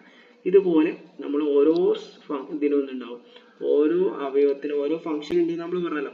അതേപോലെ തന്നെ സൊസൈറ്റിയിൽ എന്തുണ്ട്, ഒരുപാട് സാമൂഹ്യ സ്ഥാപനങ്ങളുണ്ട്. ഇപ്പോൾ നമ്മളെ ഫാമിലി ഒരു സ്ഥാപനമാണ്, റിലീജിയൻ ഒരു സ്ഥാപനമാണ്, എക്കണോമി ഒരു സ്ഥാപനമാണ്, ഗവൺമെന്റ് ഒരു സ്ഥാപനമാണ്. ഇതിനൊക്കെ ഒരു ഫങ്ഷൻ ഉണ്ട്. ഫാമിലിക്ക് ഒരു ഫങ്ഷൻ ഉണ്ട്, റിലീജിയൻ ഒരു ഫങ്ഷൻ ഉണ്ട്, പിന്നെന്താ പറയുക, ഗവൺമെന്റിന് ഒരു ഫങ്ഷൻ ഉണ്ട്, എക്കണോമിക്ക് ഒരു ഫങ്ഷൻ ഉണ്ട്. അപ്പൊ ഈ ഫങ്ഷൻ ഉണ്ടെങ്കിൽ മാത്രമേ സൊസൈറ്റി നിലനിൽക്കുള്ളൂ. ഈ ഫാമിലി ഉണ്ടെങ്കിൽ ഫാമിലി, എഡ്യൂക്കേഷൻ, ഹെൽത്ത്, ഇതൊക്കെ ഇതേപോലെ നിലനിന്നാൽ മാത്രമേ എന്ത് ചെയ്യുള്ളൂ, ഒരു സമൂഹം വൃത്തിയായിട്ട് നിലനിൽക്കുള്ളൂ എന്നാണ് ഫങ്ഷണലിസ്റ്റ് പേഴ്സ്പെക്റ്റീവ് പറയുന്നത്. ഓക്കെ, എമിലി ദർക്കീം ഇതിൽ പറയുന്നുണ്ട്, ഫങ്ഷണലിസം സൊസൈറ്റി നിലനിൽക്കണമെങ്കിൽ എന്ത് വേണം, ഒരു സൊസൈറ്റിക്ക് എന്തുണ്ട്, ഒരു നീഡ് ഉണ്ട്. സൊസൈറ്റിക്ക് ഒരു നീഡ് ഉണ്ട്. ആ നീഡ് ഫുൾഫിൽ ചെയ്താൽ മാത്രമേ നിലനിൽക്കുള്ളൂ. ഈ നീഡ് ഫുൾഫിൽ ചെയ്യുന്നത് ഈ സോഷ്യൽ ഇൻസ്റ്റിറ്റ്യൂഷൻസ് ആണ്, ഫാമിലി, എഡ്യൂക്കേഷൻ, ഹെൽത്ത്. ഈ എഡ്യൂക്കേഷൻ, ഈ ഫങ്ഷൻ കൃത്യമായിട്ട് ചെയ്താൽ മാത്രമേ ആളുകളുടെ നീഡ്, ആവശ്യം ഫുൾഫിൽ ചെയ്യാൻ പറ്റുള്ളൂ. അങ്ങനെ മാത്രമേ സൊസൈറ്റി നിലനിൽക്കുള്ളൂ എന്ന് പറയുന്നുണ്ട്. പിന്നെ അതുപോലെ റോബർട്ട് കെ മെർട്ടൺ, അദ്ദേഹം വ്യത്യസ്ത തരത്തിലുള്ള ഫങ്ഷനെ കുറിച്ച് പറയുന്നുണ്ട്. മാനിഫെസ്റ്റ് ഫങ്ഷൻ എന്ന് പറഞ്ഞാൽ നമുക്ക് എന്താണ്, ഒബ്സർവ് ചെയ്യാൻ പറ്റുന്ന ഫങ്ഷൻസ് ഉണ്ട്. ലാറ്റന്റ് ഫങ്ഷൻ എന്ന് പറഞ്ഞാൽ അതിന്റെ ബാക്കിൽ എന്തുണ്ട്, രഹസ്യം, ഒരു സാധനം കാണുന്ന സമയത്ത് നമുക്ക് പ്രത്യക്ഷമായി കാണുന്ന ഒരു ഫങ്ഷൻ ഉണ്ട്, പരോക്ഷമായി കാണുന്ന ഒരു ഫങ്ഷൻ ഉണ്ട് അല്ലെ. ഇപ്പൊ ഉദാഹരണമായിട്ട് റെയിൻ ഡാൻസിനെ കുറിച്ച് പറയുന്നുണ്ട്. എമിലി ദർക്കീം അദ്ദേഹത്തിന്റെ ഒരു അറന്ത ട്രൈബ്സിനെ കുറിച്ച് പഠിച്ച സമയത്ത് റെയിൻ ഡാൻസിനെ കുറിച്ച് പറയുന്നുണ്ട്. റെയിൻ ഡാൻസ് ഈ ട്രൈബ്സ്, ഈ ആദിവാസികൾ റെയിൻ ഡാൻസ് നടത്തുന്നുണ്ട്. ഈ റെയിൻ ഡാൻസ് മഴ പെയ്യാൻ വേണ്ടിയിട്ടാണ് എന്ത് ചെയ്യുന്നത്, ഇവർ റെയിൻ ഡാൻസ്, മഴ നൃത്തം നടത്തുന്നത്. മഴയ്ക്ക് വേണ്ടിയിട്ട് നൃത്തം വെക്കുന്ന ആൾക്കാരാണ്. അപ്പൊ ഇവർ ഈ മഴയ്ക്ക് വേണ്ടി നൃത്തം വെക്കുന്നത് യഥാർത്ഥത്തിൽ എന്തിനാണ്, റെയിൻ ഡാൻസ് ആണ്, മഴയ്ക്ക് വേണ്ടിയിട്ടാണ് അവിടെ നിർത്തിവെക്കുന്നത്. അതെന്താണ്? മാനിഫെസ്റ്റ് ഫംഗ്ഷൻ ആണ്, പ്രത്യക്ഷമായിട്ട് നമുക്ക് അറിയാൻ കഴിയുന്ന കാര്യമാണ്. എന്നാൽ അതിന് ലാറ്റൻ ഫംഗ്ഷൻ ഉണ്ട്, അതായത് സമൂഹത്തെ ഒന്നിപ്പിച്ച് നിർത്തുന്നു. ഈ റെയിൻ ഡാൻസിലൂടെ ഈ ആളുകളെ, ഈ സമൂഹത്തെ ഒന്നിപ്പിച്ച് നിർത്താൻ സഹായിക്കുന്നത് ലാറ്റൻ ഫംഗ്ഷൻ ആണ്. പിന്നെ ഡിസ്ഫങ്ഷൻ ഉണ്ട്. ഡിസ്ഫങ്ഷൻ എന്ന് പറഞ്ഞാൽ ഒരു സൊസൈറ്റിയുടെ തകർച്ചയിലേക്ക് നയിക്കുന്ന പ്രവർത്തനങ്ങളാണ് എന്ത് പറയാം? ഡിസ്ഫങ്ഷൻ. കോൺഫ്ലിക്റ്റ് ഒക്കെ അതിൽ വരുന്നു, ഡിസ്ഫങ്ഷൻ. ഇതൊക്കെയാണ് എന്ത് നമുക്ക് പറയാനുള്ളത്. അതുപോലെ തന്നെ ടാൽകോട്ട് പാഴ്സന്റെ ഒരു തിയറി പറയുന്നുണ്ട്, അജിൽ മോഡൽ പറയുന്നുണ്ട്. അജിൽ മോഡൽ നിങ്ങൾ എന്ത് ചെയ്യുക? റെഫർ ചെയ്യുക. അത് ഇടക്കിടക്ക് വരുന്നുണ്ട് ഈ Ajil model. Okay, Ajil model ഇതേപോലെ തന്നെ മോഡലാണ്. സൊസൈറ്റി എന്ന് പറഞ്ഞാൽ 4 പാർട്സ് അദ്ദേഹം വേർതിരിക്കുന്നുണ്ട്. അജിൽ എന്ന് പറഞ്ഞാൽ എന്താണ്? Adaptation, G for goal attainment, I for integration, L for latency. ഈ 4 സാധനം ഉണ്ടെങ്കിൽ മാത്രമേ സൊസൈറ്റി നിലകൊള്ളൂ എന്നാണ് ടാൽകോട്ട് പാഴ്സൺ പറയുന്നത്. അതെന്താണ്? ഇതേപോലുള്ള ഒരു വിശദീകരണം തന്നെയാണ് അതിലുള്ളത്. അത് നിങ്ങൾ റെഫർ ചെയ്ത് കഴിഞ്ഞാൽ നിങ്ങൾക്ക് പെട്ടെന്ന് മനസ്സിലാവും. ഓക്കെ, ഇനി നമുക്ക് അടുത്ത ടോപ്പിക്കിലേക്ക് പോവാം. Structure, function and neo functionalism. ഇതിൽ ഈ ടെക്സ്റ്റിൽ മെയിൻ ആയിട്ട് പറയുന്നത് ഫംഗ്ഷണലിസത്തിന്റെ ക്രിറ്റിസിസം ആണ്. ഓക്കെ, ഫംഗ്ഷണലിസത്തിന് പ്രധാനമായും ഉണ്ടാകുന്ന ക്രിറ്റിസിസം എന്തൊക്കെയാണ്? മേജർ ക്രിറ്റിസിസം, ഏറ്റവും പ്രധാനമായി പറയുന്ന ക്രിറ്റിസിസം ഹിസ്റ്റോറിക്കലാണ്. ഇത് എക്സ്പ്ലെയിൻ ചെയ്യുന്നത് ഹിയർ ആൻഡ് നൗ, ഇപ്പോ എങ്ങനെയുണ്ട് എന്ന് മാത്രമേ എന്ത് ചെയ്യുള്ളൂ ഈ ഫംഗ്ഷണലിസം. അപ്പം നേരത്തെ പറഞ്ഞില്ല, നേരത്തെ പാഠത്തിൽ പറഞ്ഞ ഫംഗ്ഷണലിസം എക്സ്പ്ലെയിൻ ചെയ്യുന്നത് ഇപ്പോഴത്തെ കാര്യം മാത്രമാണ്. സോഷ്യൽ ചേഞ്ചിനെ കുറിച്ച് എന്ത് ചെയ്യുന്നില്ല, അതുപോലെ തന്നെ പറയുന്നില്ല. ഓക്കെ, സോഷ്യൽ ചേഞ്ചിനെ കുറിച്ചും ഇവരൊന്നും പറയുന്നില്ല. അതുപോലെ തന്നെ കോൺഫ്ലിക്റ്റിനെ കുറിച്ച്, സംഘർഷത്തെ കുറിച്ചും ഒന്നും ഇവർ പറയുന്നില്ല. അതൊക്കെ നമ്മൾ നോട്ടിലുണ്ട് കേട്ടോ, അതുകൊണ്ടാണ് ഞാൻ അത് ഫാസ്റ്റിൽ എഴുതി പോകുന്നത്. സാവധാനം എഴുതുമ്പോൾ അക്ഷരം ക്ലിയർ ആയി എഴുതുന്ന സമയത്ത് ഒരുപാട് സമയം എടുക്കും, അതുകൊണ്ട് ഓടിച്ചു പോവാണ്. പിന്നെ അതുപോലെ കൺസർവേറ്റീവ് ബയാസ് എന്ന് പറഞ്ഞാൽ ഇപ്പം എങ്ങനെയുള്ളത് അതാണ് നിലവിലുള്ള സിസ്റ്റം ബെറ്റർ ആണ് എന്ന് പറയുന്ന ഒരു കൺസർവേറ്റീവ് തിങ്കിങ് എന്ത് ചെയ്യുന്നുണ്ട്, ഇതിലുണ്ട്. ഇതൊക്കെ ഇതിന് പ്രത്യേകതകളാണ്. ഓക്കെ, ഇതിന് ഒരു പരിഹാരമായിട്ട് ഇപ്പം നമ്മൾ പറഞ്ഞ ഈ ഫംഗ്ഷണലിസത്തിന് ഒരുപാട് പ്രശ്നങ്ങളുണ്ട്. അത് ഇത് മാറ്റിക്കൊണ്ട് പുതിയ ഒരു ആശയം കൊണ്ടുവരണം എന്ന് എന്ത് ചെയ്തു സാമൂഹ്യ ശാസ്ത്രജ്ഞരെ ഉദ്ദേശിക്കുകയും ടാൽകോട്ട് പാഴ്സൺസ് എന്ത് ചെയ്യും അതിന് തുടക്കം കുറിക്കുകയും ചെയ്തു. ടാൽകോട്ട് പാഴ്സന്റെ അജിൽ മോഡൽ നമ്മൾ നേരത്തെ പറയാലോ, അജിൽ മോഡൽ ഇതിൽ എന്താണ് ചെറിയ മാറ്റങ്ങളൊക്കെ വരുത്തിയിട്ട് അദ്ദേഹം തന്നെ എന്ത് ചെയ്തു ഡെവലപ്പ് ചെയ്തു. പിന്നെ അത് എന്ത് ചെയ്തു ജെഫ്രി അലക്സാണ്ടർ എന്ത് ചെയ്തു നിയോ ഫംഗ്ഷണലിസം എന്ന ജെഫ്രി സി അലക്സാണ്ടറിന്റെ പുതിയ ആശയം നിലവിൽ വന്നു. ഇതിലെന്ത് ചെയ്തു ഒരുപാട് പുതിയ മാറ്റങ്ങൾ എന്ത് ചെയ്യുന്നുണ്ട് ഈ ന്യൂ ഫംഗ്ഷണലിസത്തിന്റെ പോരായ്മകൾ മാറ്റിക്കൊണ്ട് എന്ത് ചെയ്ത് പുതിയ ആശയങ്ങൾ കൊണ്ടുവന്നു. ഇതിൽ ഏറ്റവും പ്രധാനപ്പെട്ട ഒന്ന് ഓപ്പൺ ആൻഡ് പ്ലൂറലിസ്റ്റിക് ആണ്. ഇതിലൊരു സിംഗിൾ തിയറി മാത്രമല്ല, ഫംഗ്ഷണലിസത്തിൽ വ്യത്യസ്ത തിയറികളുണ്ട്. ഈ തിയറികളൊക്കെ എന്തിനു സഹായിക്കും? ഒരു സോഷ്യൽ ഫംഗ്ഷണലിസത്തെ എക്സ്പ്ലെയിൻ ചെയ്യാൻ സഹായിക്കുമെന്ന് പറയുന്നുണ്ട്. രണ്ടാമത്തത് ആക്ഷൻ ആൻഡ് ഓർഡർ. സൊസൈറ്റിയിൽ എന്തുണ്ട്, സൊസൈറ്റിയിലെ ആക്ഷനെ കുറിച്ചും സൊസൈറ്റിയുടെ ഒരു ഓർഡർ നിലനിൽപ്പിനെ കുറിച്ചും എന്ത് ചെയ്യുന്നുണ്ട് വിശദീകരിക്കുന്നുണ്ട്. അതുപോലെ ഒരു ഇന്റഗ്രേഷനെ കുറിച്ചും, സോഷ്യൽ ഇന്റഗ്രേഷൻ എന്ന് പറഞ്ഞാൽ ഐക്യം ഉണ്ടല്ലോ, ഈ ഐക്യം യഥാർത്ഥത്തിൽ ഒരു സാധ്യത മാത്രമാണ്. എപ്പോഴും സൊസൈറ്റി ഐക്യത്തോടെ നിലനിൽക്കണമെന്നില്ല, സോഷ്യൽ ചേഞ്ചും സംഭവിച്ചേക്കാം എന്ന് പറയുന്നുണ്ട്. അത് എന്താണ്, അതുപോലെ ചേഞ്ചിനെ കുറിച്ച് എന്ത് ചെയ്യുന്നുണ്ട് അദ്ദേഹം ഫോക്കസ് ചെയ്യുന്നുണ്ട്. ഒക്കെ എന്ത് ചെയ്യാണ് ഈ നിയോ ഫംഗ്ഷണലിസത്തിന്റെ പോരായ്മകൾ മറികടക്കാൻ സഹായിച്ചു എന്ന് പറയുന്നുണ്ട് ഈ പാഠത്തിലൂടെ. ഇതാണ് 7ാമത്തെ പാഠത്തിൽ ഡിസ്കസ് ചെയ്യുന്നത്. അടുത്ത് നമുക്ക് 8ാമത്തെ പാഠത്തിലേക്ക് പ്രവേശിക്കാം. The conceptual and theoretical issues of power എന്ന് പറഞ്ഞാൽ എന്താണ് എന്നാണ് ഇവിടെ ഡിസ്കസ് ചെയ്യുന്നത്. പവർ എന്ന് പറഞ്ഞാൽ ശക്തിയാണല്ലോ അല്ലെ. പവർ എന്ന് പറഞ്ഞാൽ യഥാർത്ഥത്തിൽ എന്താണ്? Ability to make other act as you wish even against their will. Power എന്ന് പറഞ്ഞാൽ ഒരാളെ കഴിവാണ്. മറ്റുള്ളവർ ഇഷ്ടപ്പെട്ടാലും ഇഷ്ടപ്പെട്ടില്ലെങ്കിലും ഒരാളുടെ ഇംഗിതം, ഒരാൾ ഉദ്ദേശിക്കുന്ന കാര്യങ്ങൾ നടപ്പിൽ വരുത്തുന്നത് പവറാണ്. ഓക്കെ, പവർ എന്ന് പറഞ്ഞ ആശയമാണ് ഇവിടെ നമ്മൾ മെയിൻ ആയിട്ട് ഉദ്ദേശിക്കുന്നത്. പവർ എന്നത് എന്താണ്? ഒരാൾ മാത്രം ഉണ്ടെങ്കിൽ പവർ ഉണ്ടാവില്ല, ഒന്നിലധികം കൂടുതൽ ആളുകൾ, മിനിമം 2 ആൾക്കാരുണ്ടെങ്കിൽ മാത്രമേ എന്തുള്ളൂ പവർ ശക്തി ഉണ്ടാവുള്ളൂ.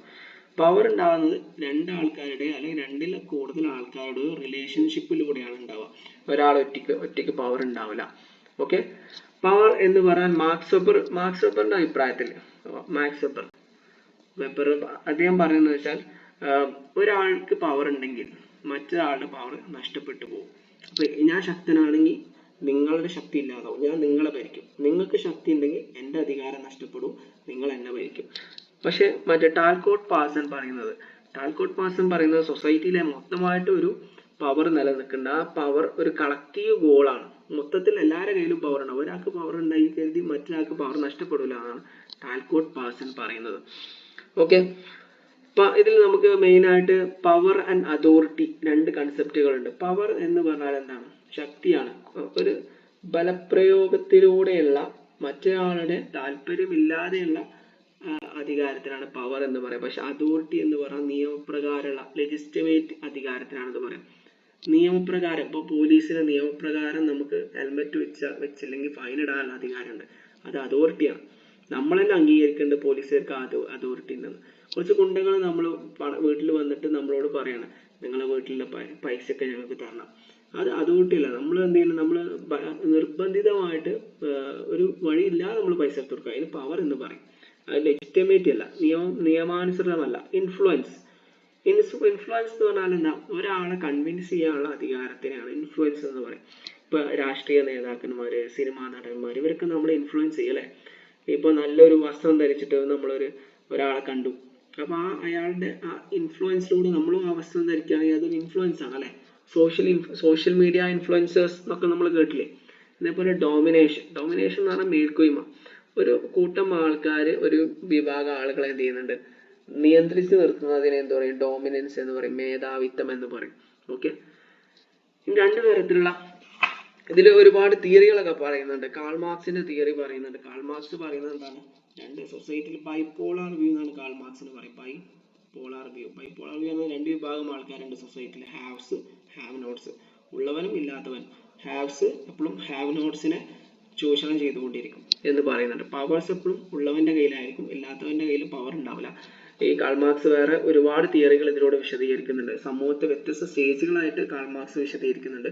Primitive communism, ancient society, feudalism, capitalism, socialism, communism എന്ന് പറഞ്ഞ 6 തരത്തിലുള്ള സ്റ്റേജുകളൊക്കെ അദ്ദേഹം വിശദീകരിക്കുന്നുണ്ട്. അതിൽ ആൻഷ്യൻ സൊസൈറ്റിയിലും ഫ്യൂഡൽ സിസ്റ്റത്തിലും ക്യാപിറ്റലിസത്തിലും 2 വിഭാഗം ആളുകൾ ഉണ്ടായിരിക്കും. ഉള്ളവൻ എന്ന ആൾക്കാരുണ്ടാവും, ഇല്ലാത്തവൻ ഉണ്ടാവും. ആൻഷ്യൻ സൊസൈറ്റിയിൽ അടിമയും ഉടമയും ഉണ്ടാവും. ഫ്യൂഡലിസത്തിൽ ജന്മിയും കുടിയാനും ഉണ്ടാവും. ക്യാപിറ്റലിസത്തിൽ ബൂർഷ്വാസിയും പ്രോലിറ്ററേറ്റും, അതായത് മുതലാളിയും തൊഴിലാളിയും ഉണ്ടായിരിക്കും. ഇവർ തമ്മിൽ എന്ത് ചെയ്യും? പരസ്പരം സഹകരിച്ച് ഉൽപാദനം നടത്തുകയും എന്നാൽ ചൂഷണം കാരണം ഇവർ തമ്മിൽ സംഘർഷം ഉണ്ടാവുകയും ചെയ്യുന്നു എന്ന് കാൾ മാർക്സ് പറയുന്നുണ്ട്. അതേപോലെ തന്നെ റോബർട്ട്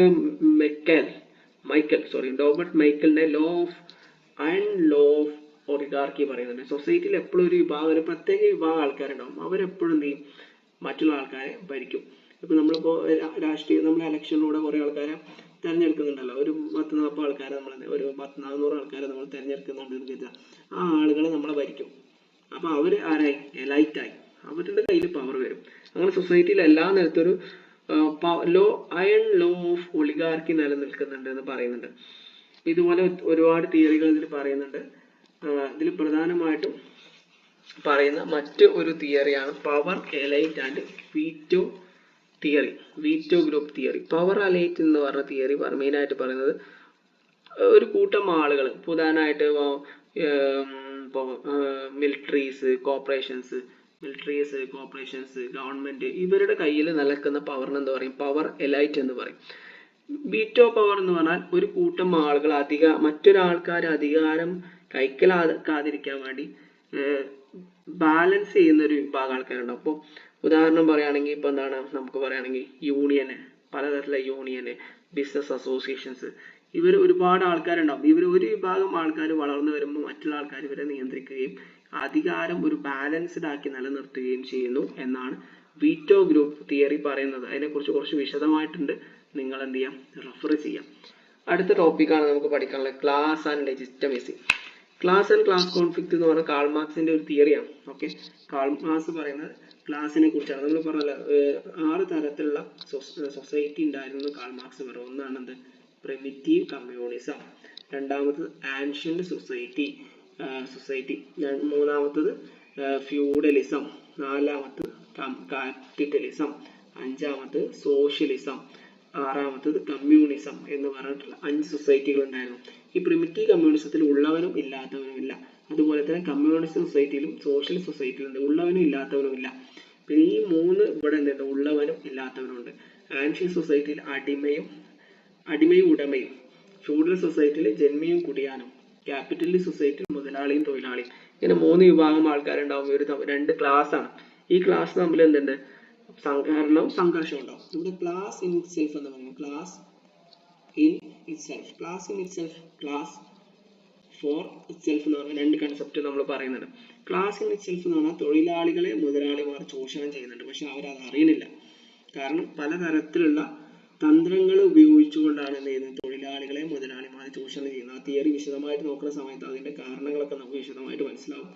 അതാണ് മുതലാളിമാർ തൊഴിലാളികളെ ചൂഷണം ചെയ്യുന്നു, പക്ഷെ തൊഴിലാളികൾക്ക് അത് മനസ്സിലാക്കാൻ സാധിക്കുന്നില്ല എങ്കിൽ എന്ത് ചെയ്യും, അതിനെ ക്ലാസ് ഇൻ ഇറ്റ്സെൽഫ് എന്ന് പറയും. ക്ലാസ് ഫോർ ഇറ്റ്സെൽഫ് എന്ന് പറഞ്ഞാൽ തൊഴിലാളികൾ മുതലാളിമാരുടെ ചൂഷണം തിരിച്ചറിയുന്ന അവസ്ഥയാണ്. ഇങ്ങനെ തിരിച്ചറിഞ്ഞു കഴിഞ്ഞാൽ എന്തുണ്ടാവും, ഒരു ക്ലാസ് കോൺഫ്ലിക്റ്റ് ഉണ്ടാവും. ഓക്കെ, സൊസൈറ്റിയിൽ ഒരു സംഘർഷം ഉണ്ടാവും. അത് കമ്മ്യൂണിസ്റ്റ് ഭരണത്തിലേക്ക് മാറും എന്നാണ് ഇദ്ദേഹം ഈ തിയറിയിൽ പറയുന്നത്. സർപ്ലസ് വാല്യൂ എന്ന് പറഞ്ഞ ഒരു കൺസെപ്റ്റ് പറയുന്നത് മുതലാളിമാർ തൊഴിലാളികളെ ചൂഷണം ചെയ്തതിനു ശേഷം തൊഴിലാളികൾ മിച്ചം വെച്ച് ലാഭം ഉണ്ടാക്കണം, ലാഭവിഹിതത്തിനാണ് എന്ത് പറയും, സർപ്ലസ് വാല്യൂ എന്ന് പറയും. ഓക്കെ, അതുപോലെ തന്നെ ഈ തിയറിയിൽ മാക്സ് വെബറിന്റെ ഒരു തിയറി പറയുന്നുണ്ട്. എന്താണ് ലെജിറ്റമേറ്റ് അതോറിറ്റി എന്ന് പറയുന്നത്. സൊസൈറ്റിയിൽ അദ്ദേഹം എന്താണ് അതോറിറ്റി, അതുപോലെ തന്നെ നമ്മൾ നേരത്തെ പറഞ്ഞ അദ്ദേഹം അതോറിറ്റി, പവർ, അതോറിറ്റി എന്ന് പറഞ്ഞ 2 ഗ്രൂപ്പിനെ വേർതിരിച്ചിട്ടുണ്ട്. പവർ എന്ന് പറഞ്ഞാൽ കോഴ്സീവ് പവർ, നിർബന്ധിതമായിട്ടുള്ള അധികാരമാണ്. അതോറിറ്റി എന്ന് പറഞ്ഞാൽ നിയമപ്രകാരമുള്ള അധികാരമാണ്.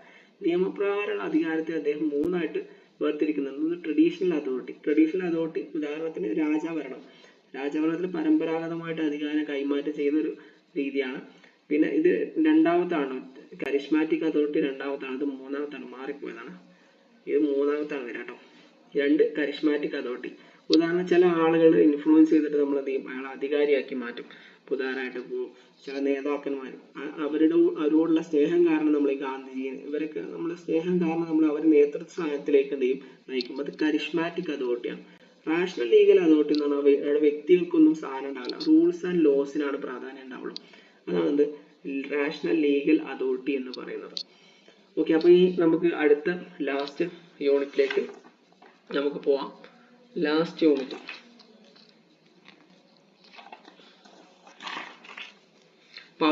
പവർ എന്ന് പറഞ്ഞാൽ എന്താണ്, നേരത്തെ പറഞ്ഞതിന്റെ കണ്ടിന്യൂഷൻ ആണ് പവർ എന്ന് പറഞ്ഞാൽ.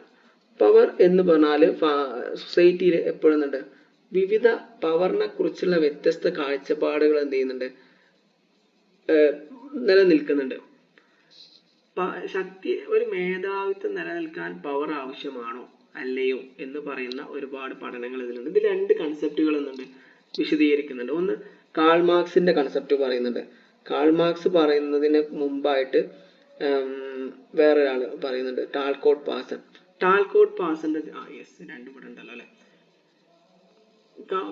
കാൾ മാർക്സ്, മാക്സ് വെബർ ഇവരൊക്കെ പറയുന്നത് എന്താണെന്ന് വെച്ചാൽ അധികാരം ഒരു സീറോ സം കൺസെപ്റ്റ് ആണ്.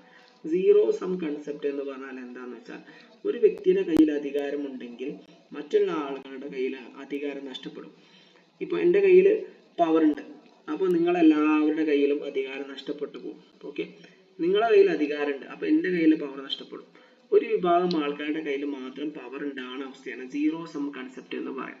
ഓക്കെ, ഇത് ആണ് കാൾ മാർക്സ് പറയുന്നത്, മാക്സ് വെബർ പറയുന്നത്. കാൾ മാർക്സ് പറയുന്നത് മുതലാളിയുടെ കയ്യിൽ അധികാരം ഉണ്ടാകുമ്പോൾ തൊഴിലാളിയുടെ കയ്യിൽ അധികാരം ഉണ്ടാവില്ല. ജന്മിയുടെ കയ്യിൽ അധികാരം ഉണ്ടാകുമ്പോൾ കുടിയാന്റെ കയ്യിൽ അധികാരം നഷ്ടപ്പെടും. ഉടമയുടെ കയ്യിൽ അധികാരം ഉണ്ടാകുമ്പോൾ അടിമയുടെ അധികാരം നഷ്ടപ്പെടും. അതേപോലെ തന്നെ മാക്സ് വെബറും പറയുന്നത്. ഫങ്ഷണലിസ്റ്റ് പെർസ്പെക്റ്റീവ് ആയ ടാൽകോട്ട് പേഴ്സൺ ഒരു കളക്റ്റീവ് റിസോഴ്സസിനെ കുറിച്ച് പറയുന്നുണ്ട്. ഇതിൽ അദ്ദേഹം നോ സീറോ സം കൺസെപ്റ്റിനെ കുറിച്ചാണ് വിശദീകരിക്കുന്നത്. നോ സീറോ സം കൺസെപ്റ്റ് എന്ന് പറഞ്ഞാൽ യഥാർത്ഥത്തിൽ അധികാരം ഒരിക്കലും നഷ്ടപ്പെടാതെ നിലനിൽക്കും. സൊസൈറ്റിയിലെ എല്ലാ സമയത്തും എന്തുണ്ടാവും, അധികാരം നിലനിൽക്കും. സമൂഹത്തിന്റെ വികസനത്തിന് വേണ്ടിയിട്ട് അധികാരം നിലനിൽക്കും എന്നാണ് എന്ത് ചെയ്യുന്നത്, ആര് പറയുന്നത്, കളക്റ്റീവ് റിസോഴ്സസിനെ കുറിച്ച് അദ്ദേഹം പറയുന്നത്. സൊസൈറ്റി എന്ന് പറഞ്ഞാൽ എന്താണ്, സൊസൈറ്റിയിലുള്ള എല്ലാ റിസോഴ്സസും കളക്റ്റീവ് ആയിട്ടാണ് ആളുകൾ ഓൺ ചെയ്യുന്നത്, എല്ലാവർക്കും ഉപയോഗപ്പെടും എന്ന് പറയുന്നുണ്ട് ഇതിലൂടെ. പിന്നെ അതേപോലെ തന്നെ ഇദ്ദേഹം ഒരു അജിൽ മോഡലിനെ കുറിച്ച് വിശദീകരിക്കുന്നുണ്ട്. നമുക്ക് പറഞ്ഞല്ലോ അജിൽ മോഡൽ. അജിൽ മോഡൽ അതിങ്ങനെ നിങ്ങൾ കുറച്ച് വലിയ തിയറിയാണ്. ആ അജിൽ മോഡൽ പറയണമെങ്കിൽ തന്നെ നമുക്ക് ഒരു ദിവസം പിടിക്കും. അതുകൊണ്ടാണ് ഞാനത് പൂർണ്ണമായി പറയാതെ വിട്ടത്. AGIL അതിനെക്കുറിച്ച് കുറച്ച് ബ്രീഫായിട്ട് നമ്മൾ തൊട്ട് മുമ്പുള്ള പാഠത്തിൽ വിശദീകരിച്ചിട്ടുണ്ട്. അത് നിങ്ങൾ മറിച്ച് നോക്കി കഴിഞ്ഞാൽ, നമ്മൾ മെറ്റീരിയൽ നോക്കി കഴിഞ്ഞാൽ കുറച്ച് വ്യക്തമായിട്ട് മനസ്സിലാവും. അപ്പൊ ഇതിലൂടെ മനസ്സിലാകുന്നത് എന്താ വെച്ചാൽ, ഒരു മേധാവിത്വം, ഒരാളുടെ കയ്യിൽ അധികാരമുണ്ട് എന്ന് കരുതി എപ്പോഴും എന്ത് ചെയ്യില്ല, ആളുകളെ നിയന്ത്രിക്കാൻ കഴിയുമോ? അധികാരമുണ്ട് എന്ന് കരുതി ആളുകളെ നിയന്ത്രിക്കാൻ കഴിയൂലേ എന്നതിനെ കുറിച്ചൊക്കെ പറയുന്ന ഒരു ഡിസ്കഷൻ ആണ് ഈ പാഠത്തിലുള്ളത്.